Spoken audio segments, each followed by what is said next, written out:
Bueno, este es el primer tema. No es complicado, para nada, es relativamente sencillo. Eh, Creo que lo único complicado, entre comillas, es lo de receptores, entender cuáles son cómo funcionan los receptores de proteína G, eh, los receptores de intracelulares y luego los segundos mensajeros, que son AMP cíclico, fosfolipasa C, que son los de los fosfolípidos.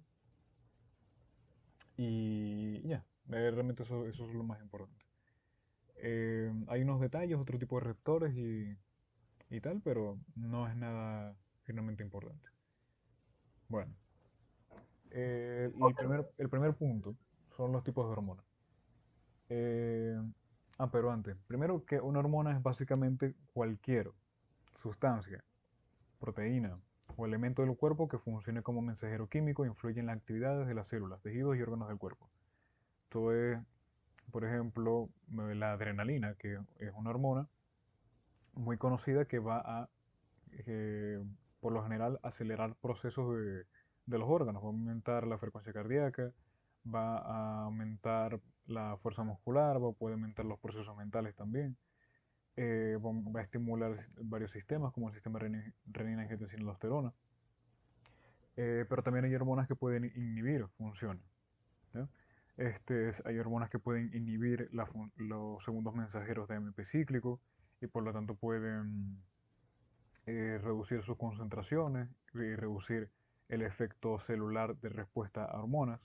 También hay hormonas inhibidoras de hormonas liberadoras de otras hormonas que regulan.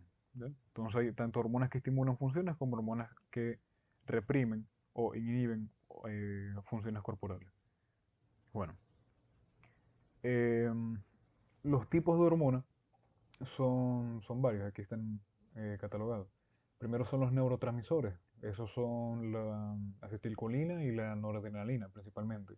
Estas son hormonas que son eh, por lo general sintetizadas por las mismas neuronas y son luego secretadas por los axones terminales hacia las uniones sinápticas, directamente de los axones hacia los receptores y que van a regular funciones corporales, como pueden ser funciones nerviosas eh, o pueden ser también funciones musculares, como la acetilcolina, que abren canales de iones para generar la despolarización muscular.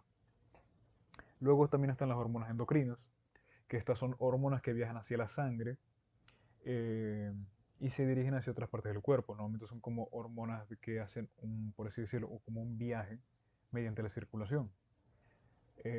Puede ser desde una glándula digamos, de la hipófisis la, hacia los riñones, por ejemplo.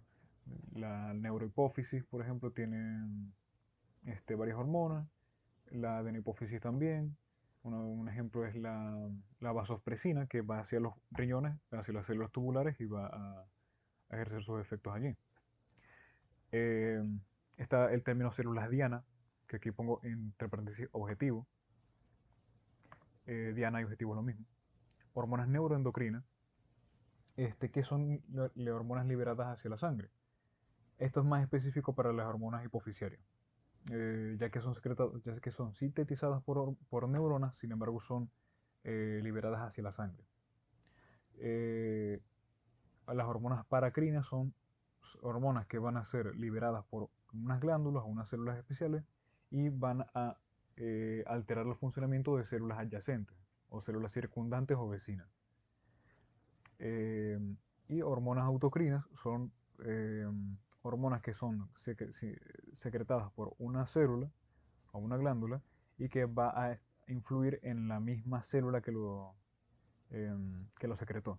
¿Ya? Es decir, una célula que se autorregula o que se automodifica, por así decirlo. Y bueno, los tipos de hormonas según su síntesis y su característica. Estas son tres, son las hormonas polipeptídicas o de naturaleza proteica, las hormonas esteroideas y las hormonas aminas o derivadas de la tirosina. Lo importante de esto es más que todo como las características, su comportamiento, si son hidrosolubles, qué tan fácil se viajan por la circulación, etcétera. Lo primero son las polipeptídicas y las peptídicas y las proteicas. Estas son la gran mayoría de las hormonas. Son de naturaleza proteica o de conformación proteica y polipeptídica. Se clasifican en base a el número de aminoácidos que lo conforman. Pues si es de más de 100 aminoácidos, se conoce como proteína, pero si son de menos de 100 aminoácidos, son péptidos. Por ejemplo, está la hormona liberadora de la corticotropina, perdón, de la tirotropina. Eh, Esta es una hormona que es en base a 3 aminoácidos. ¿Cómo crees tú que que podría categorizar? ¿Como una proteína o como un péptido? Sabiendo que los péptidos son Bueno, como más pequeños. como un péptido, no, Exactamente. una proteína, no, es la tiroproteína, ¿cierto? La que se categoriza como péptido solamente. Este, bueno, una proteína es, por ejemplo, la hormona de crecimiento, la prolactina, que está constituido por más de 200 aminoácidos. Entonces, Entiendo. eh, esa es una clasificación. Es característico de ellas que estos son hidrosolubles. Esto le confiere como la facilidad de viajar hacia el organismo, por el organismo, por la circulación fácilmente. No tiene que unirse a otras proteínas transportadoras, sino que se van directo hacia la sangre y pueden viajar fácilmente hacia los tejidos dianos o células dianas. To- Totalmente lo contrario a lo que dijimos hoy, ¿no? De, por ejemplo, a lo que vimos hoy del sistema de la tripsina, carboxipolipeptidasa y todo eso, ¿no? Que son Ujú, liposolubles, ¿cierto? ujú, ajá, sí, Eran esas las que eran liposolubles. ujú, ujú, sí. Ok, ok.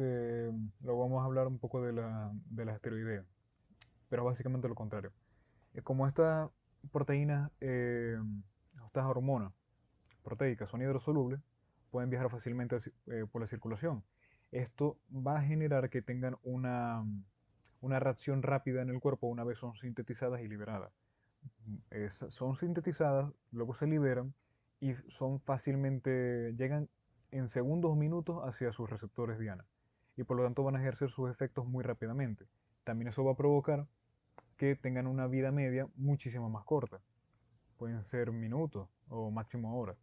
Las catecolaminas como la adrenalina, noradrenalina y dopamina también son hidrosolubles y van a ejercer sus efectos en cuestión de segundos o minutos. Esto también es importante porque van a ser excretadas mediante la orina. ¿Ya? Van a atravesar la barrera de filtración y van a ser excretadas muy rápidamente. Mientras que en cambio las liposolubles no, pueden durar mucho tiempo. Eh, con estas proteínas, hormonas proteicas, estas tienen también la característica de que se almacenan. Se sintetizan y por lo general se preservan o se almacenan en vesículas dentro de las células endocrinas que lo sintetizaron. Esto eh, significa que van a ver como van a estar guardadas hasta que haya un estímulo que provoque su liberación. Puede ser, por ejemplo, la despolarización de membranas de la célula, por ejemplo, las células pancreáticas. Puede ser también la liberación por aumento de la concentración de AMP cíclico. eh, y puede ser también por otro tipo de estimulaciones como mecánica o por otro tipo de receptores químicos. Pero en general, lo que va a provocar esto, también por el aumento del calcio en el citoplasma, que va a generar exocitosis. Porque en sí estas hormonas proteicas van a ser liberadas por exocitosis. Ya el estímulo que lo libere pues puede ser AMP cíclico, calcio, por alguna razón. Como por ejemplo despolarización de la membrana. Ahora luego, las hormonas esteroideas. Estas son hormonas que se derivan a partir del colesterol. Es decir, estas hormonas son en base a lípidos. Y esto los hace liposolubles. Por lo tanto, pueden atravesar la membrana lipídica muy fácilmente. Y por lo tanto, no se almacenan dentro de las células, ya que una vez se sintetizan, van a dirigirse de una vez hacia las membranas celulares y la van a atravesar de una vez. Una vez que atraviesan la membrana celular, se van a dirigir hacia la sangre. Y cuando lleguen hasta la sangre, se van a unir a proteínas transportadoras. Estas hormonas esteroideas, como el 99%, van a estar unidas a proteínas. Casi no hay hormonas esteroideas que estén libres en sangre. ¿Cuál es la importancia de esto? Que las hormonas esteroideas, que son por ejemplo las corticosuprarrenales, ¿ya? Digámoslo, estrógeno, ester- eh, lo- la testosterona, eh, mineralocorticoides, glucocorticoides, cortisol, etcétera. Son hormonas que van a tener una vida media larga. Porque, como mencioné antes, las hormonas hidrosolubles, las proteicas, van a dirigirse muy rápidamente hacia sus células dianas y van a ejercer sus efectos y luego van a ser excretadas rápidamente por la orina. Pero porque están libres en sangre. Y como están libres en sangre, atraviesan los capilares, llegan hacia las células y ejercen sus efectos. Pero si una hormona que es liposoluble no difunde muy bien o no se disemina, no transcurre bien en líquido, por ejemplo la sangre, sino que está unida a proteínas. Si una hormona está unida a proteínas, ¿crees tú que puede atravesar los capilares sanguíneos fácilmente? Si está unida a proteína, una Ajá. hormona que sea liposoluble, Ujú. ¿Crees que puede fácilmente atravesar los, los capilares sanguíneos unido a una proteína? bueno, si es una proteína transportadora, sí, sí podría. Recordando que las proteínas son muy grandes, Bueno, tienen un gran peso molecular. sí, Hay proteínas que son más grandes que otras, pero por lo general son, por ejemplo, la albúmina, que es grande. La característica de esta es que ajá, no, la, entonces ya no podría atravesar los capilares sanguíneos porque si no esto prácticamente, o sea, le daría como heridas pues a estos capilares, exactamente, ¿cierto? no podría atravesar la barrera perdón, los capilares sanguíneos. Por lo tanto, estas hormonas esteroides dependen que se deslinguen o que se disocie de estas proteínas Ujú. para ejercer sus acciones. Esto se va a basar más que todo en las concentraciones de las hormonas. Se liberan una cierta concentración de hormonas y la gran mayoría de estas se van a unir a las proteínas. Pero si no hay proteínas libres en sangre, algunas de esas hormonas unidas a proteínas se van a disociar de las proteínas y van a quedar en libres, pero es como un 1%. Sin embargo, este 1% es suficiente para ejercer sus acciones. Y cuando estas hormonas ejercen sus acciones, se salgan de sus receptores, se metabolicen en el hígado y se excreten, las hormonas que estaban en las proteínas van a tomar su lugar. Por lo tanto, las hormonas en las proteínas van a tener una función como de reservorios.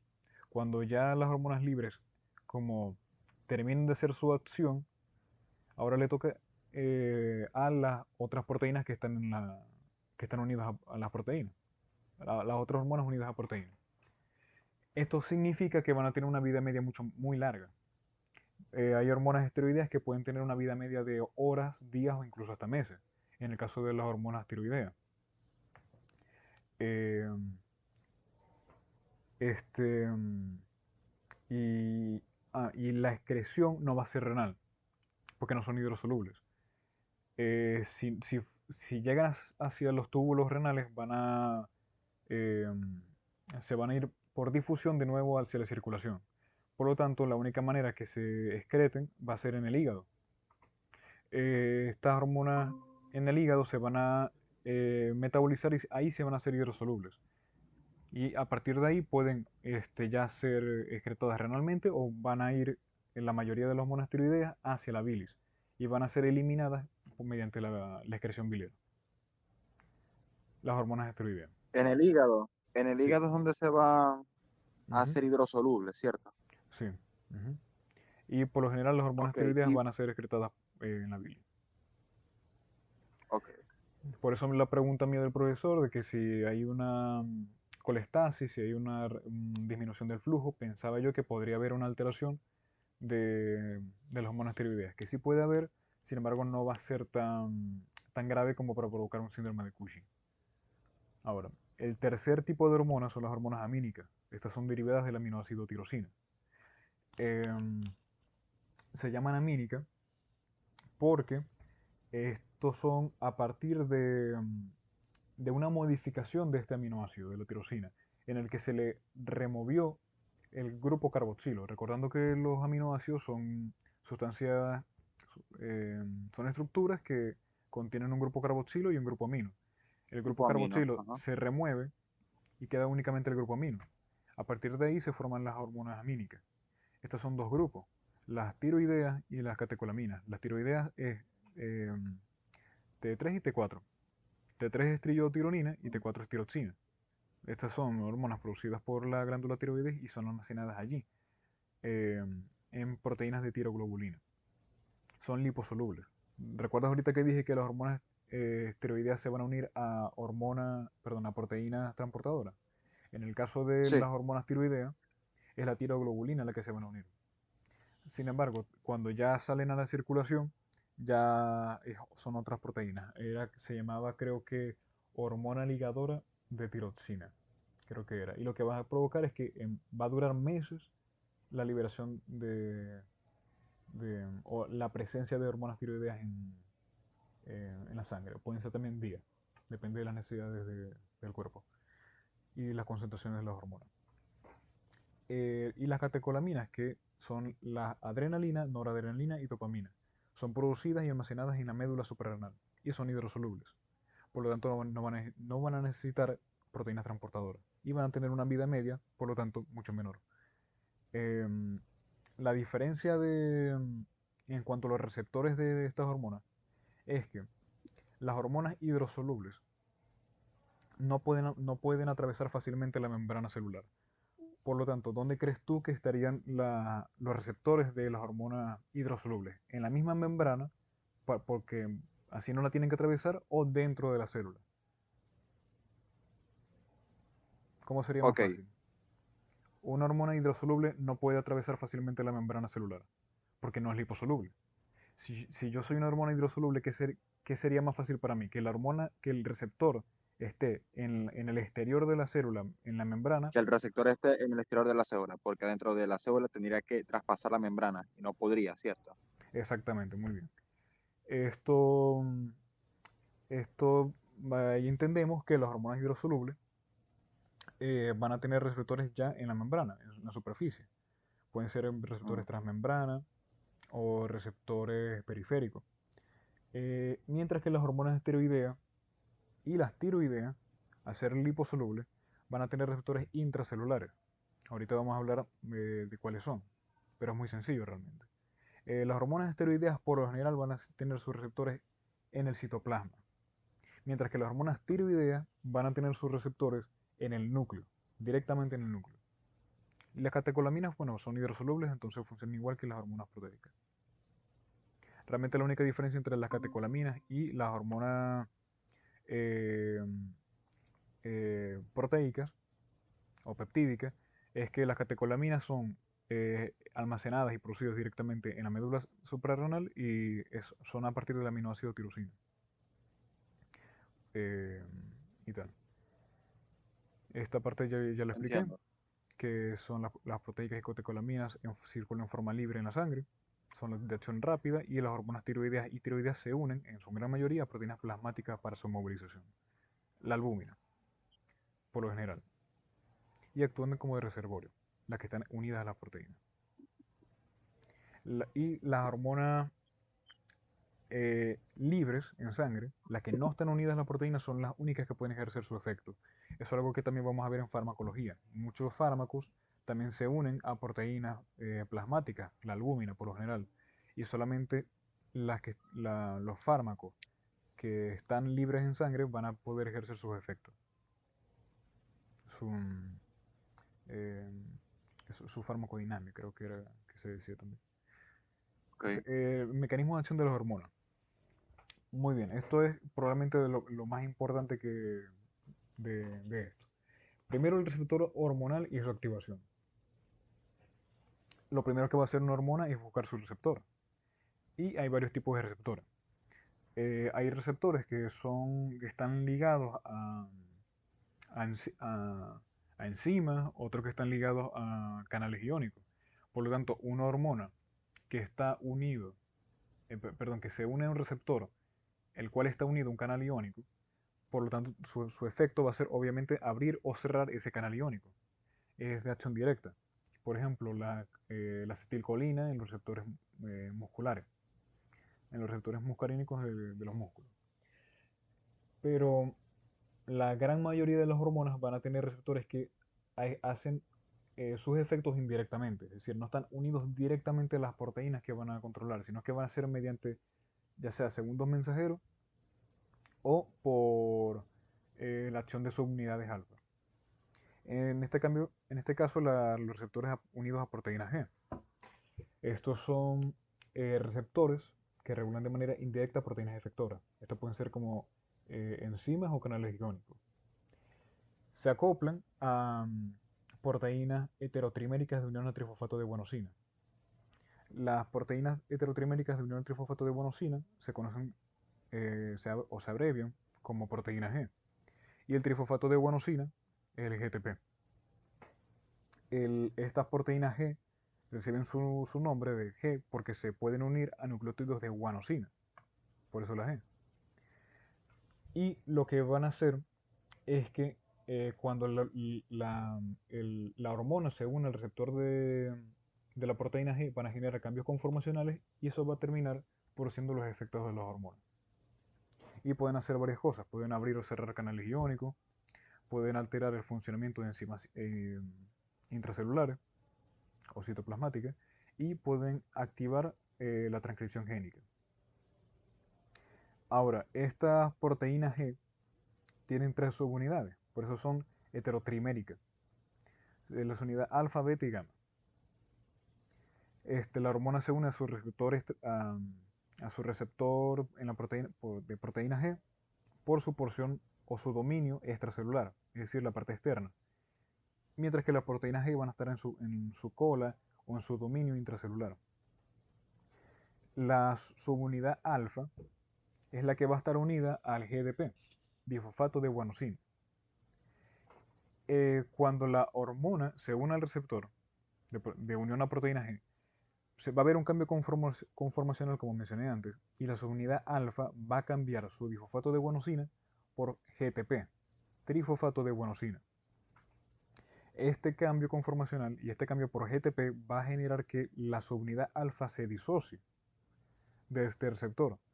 Por lo tanto, va a estar como libre, pero se va a dirigir a proteínas de señalización intracelular, a proteínas específicas. Y van a alterar las actividades de canales iónicos o de enzimas, como por ejemplo ahí pongo la adenylatoxiclasa o fosfolipasa C. Ahorita hay una imagen pues que muestra un poco mejor la adenylatoxiclasa y fosfolipasa C, pero realmente es muy simple. Esto se puede dividir en tres partes muy sencillas. Primero, la primera es que la hormona se une al receptor unido a proteína G. Luego la proteína G por la unidad alfa se cambia del GDP a GTP. Y por último, se disocia la unidad alfa y se dirige hacia otras proteínas que van a ejercer los efectos de respuesta celular a la hormona. Eso es todo. Bueno, luego están los receptores hormonales intracelulares y activación de genes. ¿Te acuerdas que había dicho que los receptores intracelulares van a corresponder a las hormonas esteroideas o las tiroideas? Porque son liposolubles. Sí, sí. Vale, muy bien. Estos van a funcionar cuando la hormona atraviesa la membrana celular, se va a dirigir a su receptor intracelular. Las hormonas esteroideas, por ejemplo, en el mismo citoplasma. Y en el citoplasma, cuando la hormona se une a su receptor intracelular, se va a formar el complejo receptor hormona.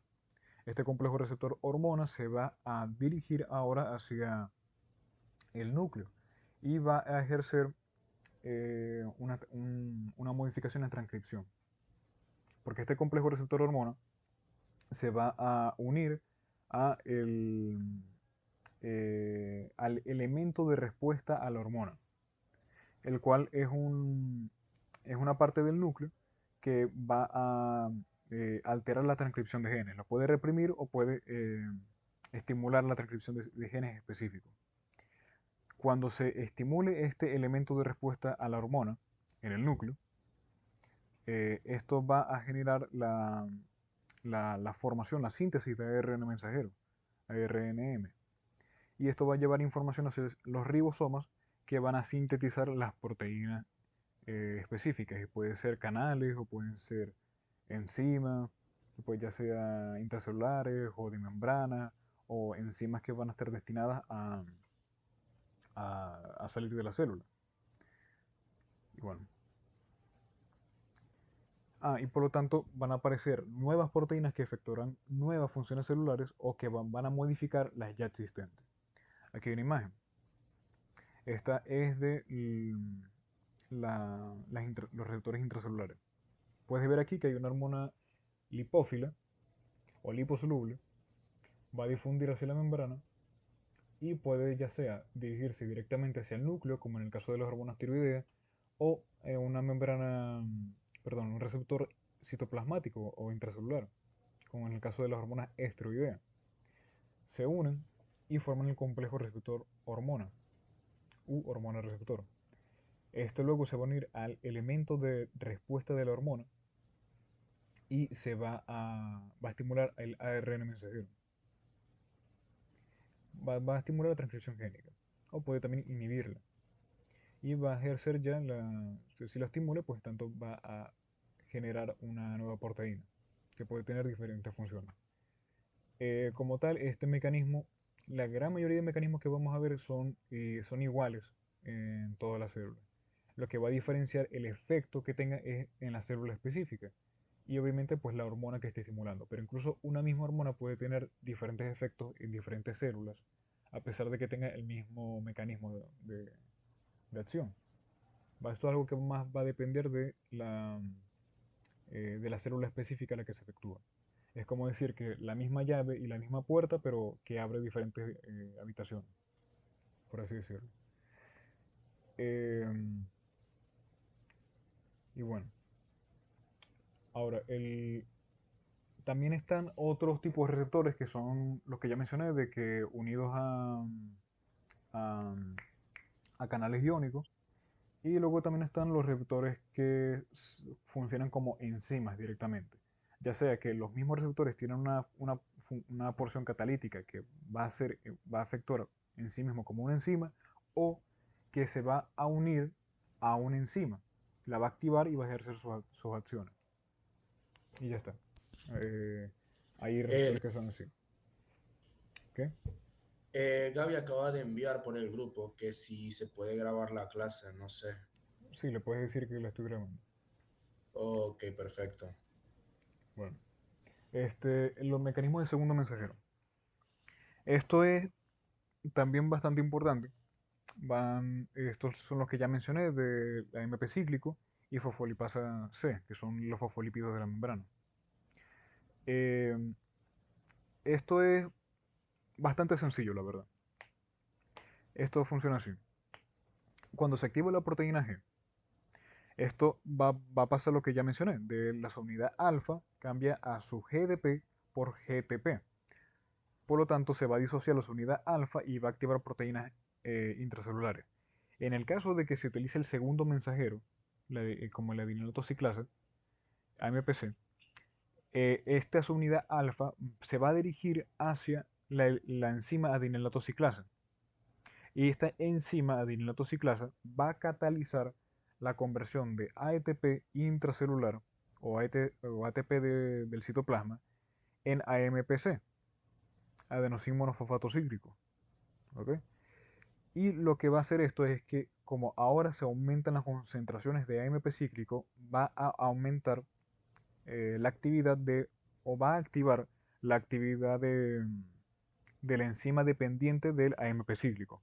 Es un nombre bastante conveniente, sencillo de recordar.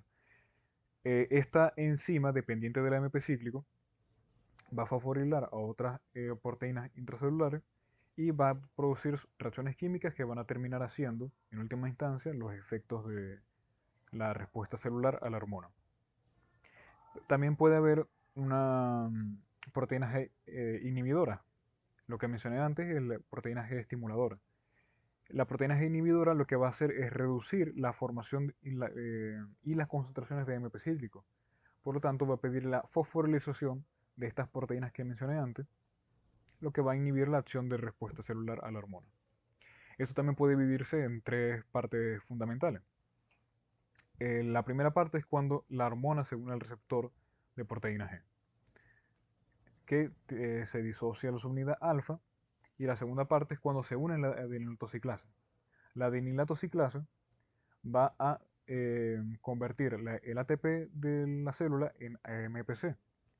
Y luego la tercera parte, que la AMPC se va a dirigir ahora hacia la enzima dependiente de AMP cíclico, la cual va a fosforilar las proteínas intracelulares y va a ejercer sus efectos. Ya está. ¿Ok? Bueno. Aquí está una imagen del goito. Aquí está la hormona que viene desde el exterior, se une a la proteína, el receptor unido a proteína G. Esta sería la unidad beta y gamma. Esta sería la subunidad alfa, unidad proteína, unidad GTP, que luego se une a la adenilatoxiclasa. La adenilatoxiclasa, como mencioné, es una enzima que va a convertir ATP en AMP cíclico. Y el AMP cíclico, al aumentar sus concentraciones, va a activar la proteína sinasa dependiente de AMP cíclico. Va a pasar de inactiva a activa. Y esta proteína va a fosforilar diferentes proteínas. Les va a poner fosfato. Y por lo tanto va a ejercer la activación o va a provocar la activación de estas proteínas. Y bueno, no es nada muy complicado, simplemente como saber esta imagen y ya está. Ahora, el sistema de segundo mensajero de fosfolípidos de la membrana celular. Esto es la fosfolipasa C. Y es igual de sencillo.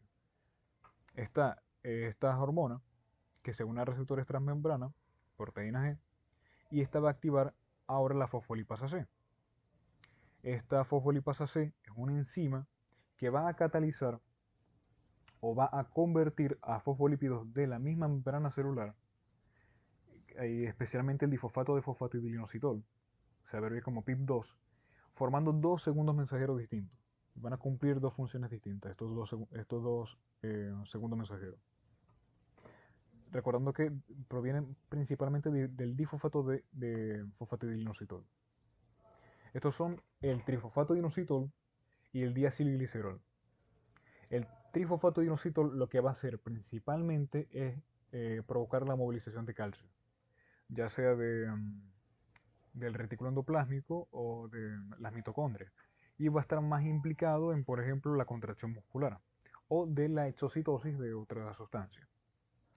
Y el diacilglicerol lo que va a hacer es activar una enzima llamada proteína C que va a fosforilar diversas proteínas encargadas de realizar la respuesta celular a la hormona.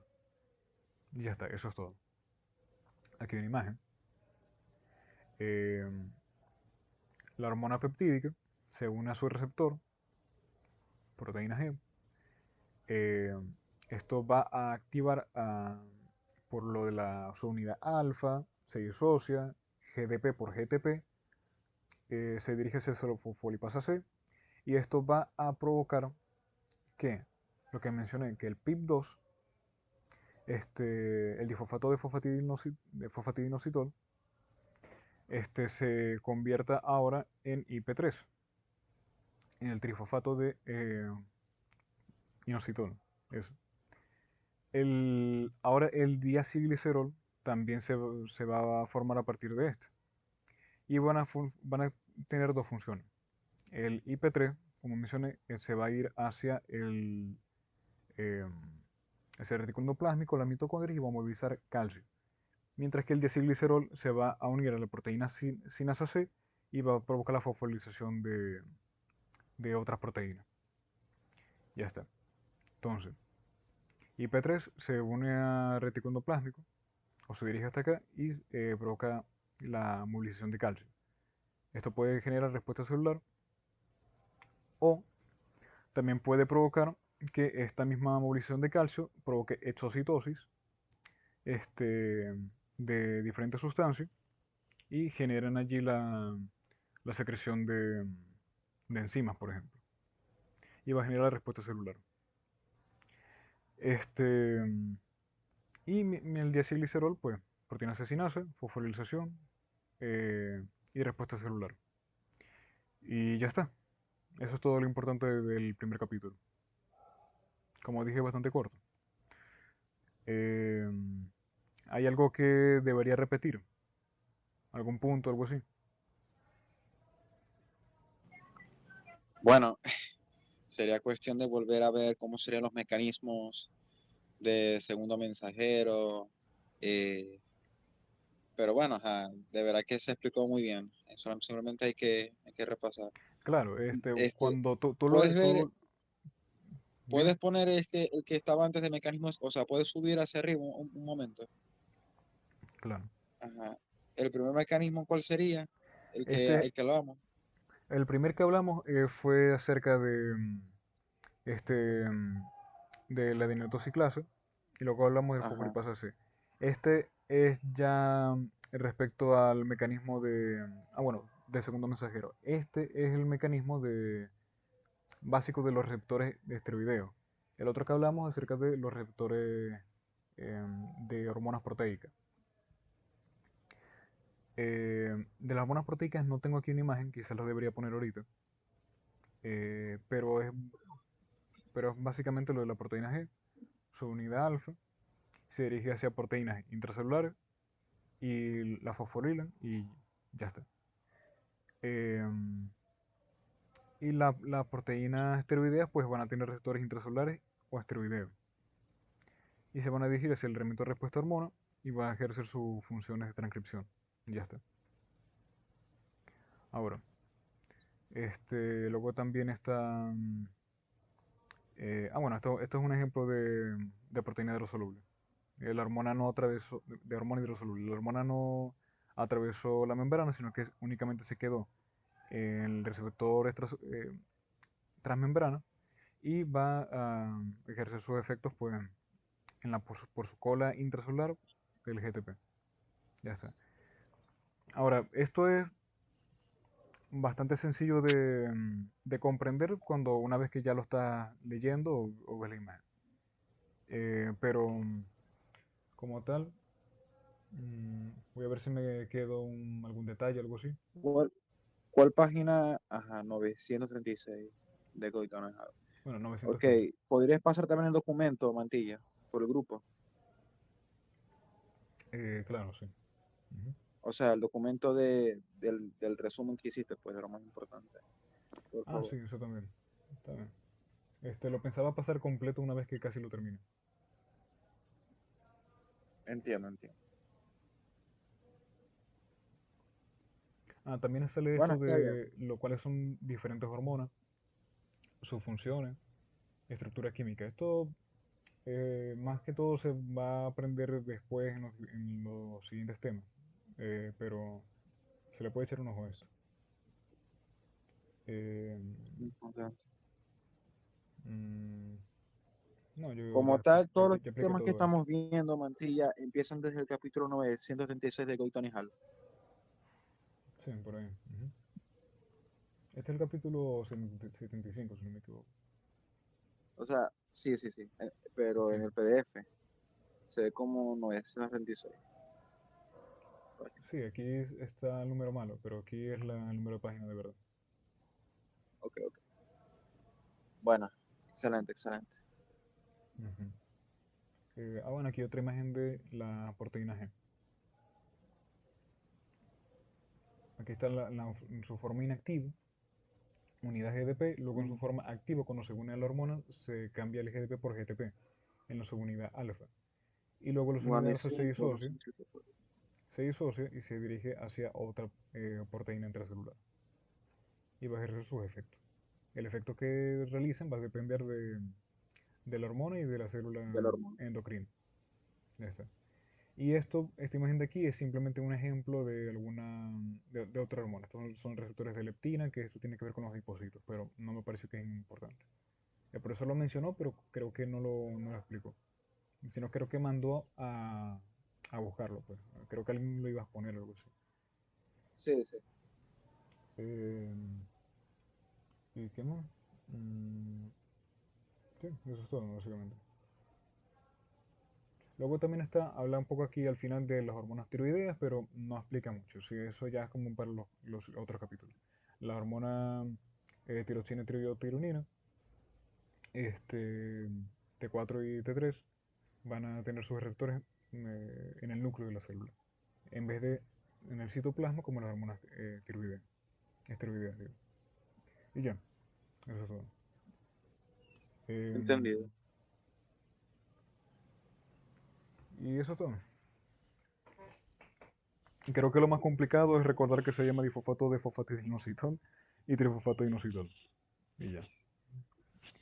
Pero eso es todo. Bueno, yo voy a dejar de grabar.